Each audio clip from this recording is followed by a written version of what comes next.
Nagsagawa ng reenactment sa posibleng nangyari sa pagkamatay ni dating DPWH Undersecretary Catalina Cabral sa Cannon Road sa Tuba, Benguet. Eksklusibo namang nakausap ng News 5 ang isang residenteng nakakita kay Cabral sa gilid ng kalsada. Nasa frontline ng balitang yan, si Rainiel Pawi. 3 araw mula nang pumanaw si dating DPWH Undersecretary Catalina Cabral, nagtungo ang PNP Forensic Group sa bangin sa Cannon Road sa Camp 4 Tuba, Benguet kung saan siya nahulog. Dito nagkaroon ng reenactment kung paano natagpuan ang dating DPWH official.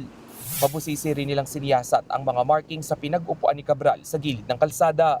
Eksklusibong nakausap ng News 5 ang residenteng si Rose Paswick. Kwento niya bago pa man ang insidente, nakitang nakaupo sa gilid ng kalsada sina Cabral at ang driver nito pasado 8:30 ng umaga. May taong dalawa na babae at saka lalaki na ewan ko kung anong ginagawa doon. Nagse-selfie siguro o ano. Nung i-scan ko yung mga Facebook, yun naman, sila rin yung damit. Alam niyo po Oo, yun na yun. Dagdag pa ni Rose, nakaabala pa nga raw sa mga motorista ang paghinto ng dating opisyal sa naturang lugar.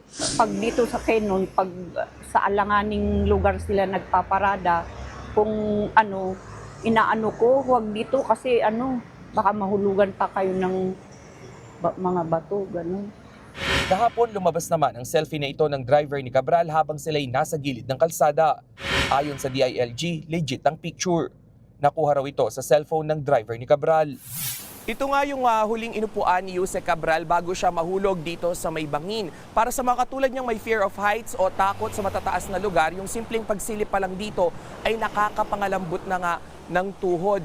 Yung 20 to 30 meters na taas nito o para sa visualization ng ating mga kapatid ay halos 3 pinagpatong na poste ng kuryente at pagbagsak nga ay hindi naman agad sa ilog yung kanyang lalapagan kung hindi doon sa mga naglalakihan at matutulis na bato. Sa Baguio City naman, pinasok na rin ng NBI ang hotel room kung saan tumuloy si Cabral. Kaugnay ng patuloy na investigasyon, nananawagan ng NBI sa mga motoristang dumaan sa Cannon Road noong December 18 sa pagitan ng alas 9 ng umaga hanggang alas 7 ng gabi.